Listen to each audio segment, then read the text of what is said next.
একটা ক্যামেরাম্যানের প্রয়োজন। ও বলতে বলতে আমার ক্যামেরাম্যান দেখো চলে আসছে। তো আজকের এই আমার বন্ধুরা একটা ক্যামেরাম্যান। তো চলো ভিডিওটা শুরু করা যাক। তো ভাই জুতো হবে আমার পায়ে? হবে, একটু টাইট হবে। তাই দেবে না? কত তোমার পায়ের সাইজ কত?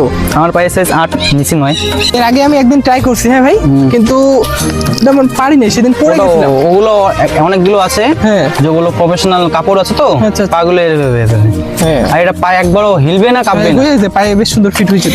আমি ভিডিওতে দেখি স্কেটিং মানুষ খুব সুন্দর করে চালায়, তবে আমি যতটা সহজ মনে করছি তা কিন্তু মোটেও নয়। এই শুজগুলো পায়ে দেওয়ার পর আমি ঠিক মতো দাঁড়াতেই পারছি না, জানি না কিভাবে চালাবো। তবে যাই হয়ে যাক না কেন, আমি চেষ্টা করব আমার দিক দিয়ে 100% শেখার। এখন যেই ভাইটা আমাকে স্কেটিং চালানো শেখাচ্ছে, জানি না তোমরা তাকে জানো কি জানো না। এই ভাইটা শুধুমাত্র স্কেটিং চালানোর ভিডিও আপলোড করেই ফেসবুকে 90,000 এবং ইনস্টাগ্রামে 1 লাখেরও বেশি ফলোয়ার গেইন করেছে। আমি বললাম না লেগে গেছে গাইস।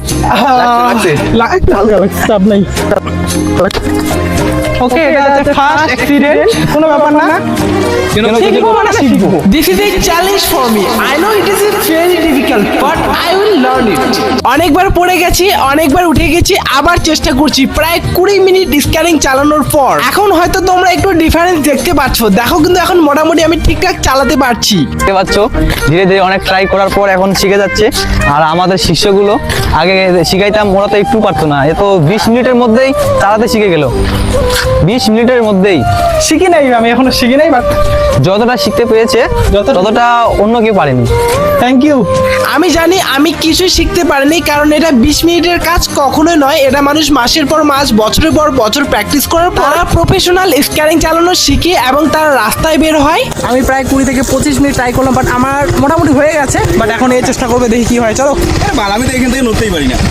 আমি যখন স্কেটিং করছিলাম তখন ওর দূর থেকে দেখছিল আর হাসছিল, বলতেছি এতবার কেউ পড়ে। কিন্তু ও যখন পায়ে দিল তখন বুঝতে পারলো দেখতে যতটা সহজ মনে হয় তা কিন্তু মোটেও এতটা সহজ নয়। এবার আমি দ্বিতীয়বারের জন্য আবার শুজগুলো পরলাম, এটা ফাইনাল ট্রায়াল দেওয়ার জন্য। আর আমি এই 20-25 মিনিটের মধ্যে স্কেটিং চালানো পুরোপুরি তো শিখতে পারিনি, তবে অনেকটাই শিখে গেছি। যেমন স্কেটিং নিয়ে আমার মনের মধ্যে যে ভয়টা ছিল সেই ভয়টা দূর হয়ে গেছে। যাই হোক, তোমাদের ভিডিওটা কেমন লাগলো তা অবশ্যই কমেন্ট করে জানাবে। একটা ক্যামেরাম্যানের প্রয়োজন। ও বলতে বলতে আমার ক্যামেরাম্যান দেখো চলে আসছে। তো আজকের এই আমার বন্ধুরা একটা ক্যামেরাম্যান। তো চলো ভিডিওটা শুরু করা যাক। তো ভাই জুতো হবে আমার পায়ে? হবে, একটু টাইট হবে। তাই দেবে না? কত তোমার পায়ের সাইজ কত? আমার পায়ের সাইজ 8, নিচে 9। এর আগে আমি একদিন ট্রাই করছি, হ্যাঁ ভাই, কিন্তু তেমন পারিনি, সেদিন পরে গেছিলাম। ওগুলো অনেকগুলো আছে, হ্যাঁ। যেগুলো প্রফেশনাল কাপড় আছে তো, আচ্ছা। পাগুলো এভাবে। হ্যাঁ। আর এটা পায়ে একবারও হিলবে না, কাঁপবে না। বুঝেছে, পায়ে